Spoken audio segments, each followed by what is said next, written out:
Sheik Gumi, Sheik Gumi said in this video that there is nothing like a Christian genocide in Nigeria. That what is happening in Nigeria is a herders, farmers clash.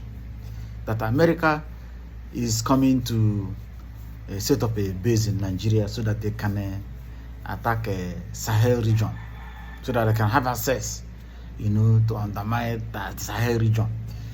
That I don't know what these people. It seems like they are scared that maybe America is going to recognize Biafra or something. Because when they ask him questions, nobody ask him about the secessionists. Nobody ask him about Biafran war. Him on his own, he just mentioned it. Fourth war, which America helped us to, did that to the secessionists. We are able to stop them by the help of other international community and other countries. Meanwhile, let us hear from Gumi in full details. Fumi interview in few details. You will hear from him. Let us watch. Let's discuss this further with Sheikh Ahmad Abubakar Gumi, Islamic cleric and former officer in the Nigerian Army. Welcome to the program, sir. What's your reaction to U.S. conducting missile strikes targeting alleged ISIS positions in Nigeria? Okay, good morning. It's not only my reaction. The general temperature here is that this is uncalled for, and that people are getting worried that America is giving itself the prerogative to attack Nigeria anyhow, anytime it wants, and it's infringing on our sovereignty. So this is very uncalled for. Nigerian military can handle the situation very well, but it needs support.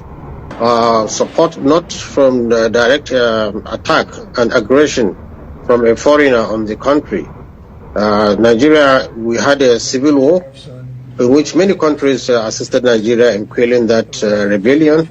And this is the kind of assistance Nigerians need, not direct intervention from a foreigner that has threatened and disgraced the country. Trump was quoted as saying it's a disgraced country. So how can we allow ourselves to be disgraced by this man? And President Trump says the attacks were intended to protect Christians who the U.S. claims are victims of terrorists in the region. How justified is that explanation? What other motivation could Washington have to strike, do you think? No, you see, whoever wants to commit a crime has always a justification. Otherwise, Sokoto State has more than 95% Muslims, and there is no any incidents where there is an attack on churches or Christians there. So if there is anything, it should be another state where Christians and Muslims are fighting each other. That is where we expected, even if there is going to be. But as a principle, we reject totally that any foreigner should fire and attack us in any sense or in any form, and also coerce Nigeria into accepting this status.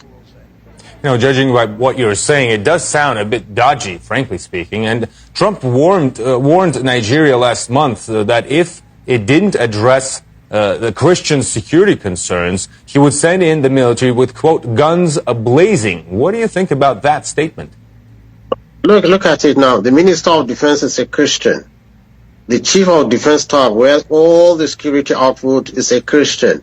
So what else do you want us to do? Will these Christians be killing Christians? There's nothing like Christian genocide. It's just a claim by them. If they want to commit everything, they have also a reason, the justification. But there is no any Christian genocide in Nigeria. Well, are Christian killed and Muslim killed? Yes, there is killing between herders and farmers clashes, which has metamorphosed into what we are seeing now. Clashes all over the fault lines. But Muslims attacking Christians or Christians attacking Muslims in a form of genocide is not in Nigeria now. So it's just a claim, and they have an ulterior motive, which is what most Nigerians believe. Maybe they want a base in Nigeria because they don't have access to the Sahel region. And many other things. Nigeria is full of minerals. Nigeria is an oil-producing country. Nigeria has gold, uranium, or name it, we have it. So I think there is a foreign greed about what Nigeria has. And the Nigerian government has repeatedly responded by saying it would never turn a blind eye to religious persecution. How could a large-scale operation be expected to root out extremist groups in rural parts of the country? No, it's not. In fact, militarily, it's not even possible, because the real terrorists are somewhere in the northeast of Nigeria.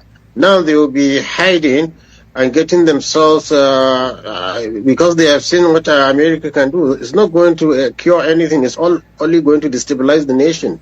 And look at how villagers now are afraid. They can't even,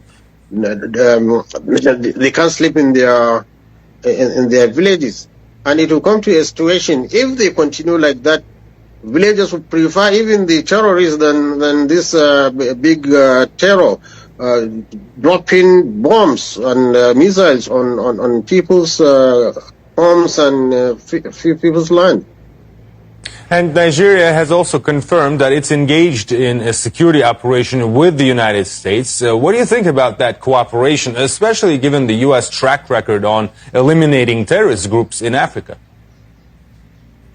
You see, if there is that cooperation, we need to hear it before the attack from Nigerian sources. But Trump has said it is a Christmas gift he has given to Nigerians. And so I think the discrepancy between the narration between the Nigerian government and the American pronunciation, one can smell there is something fishy about that.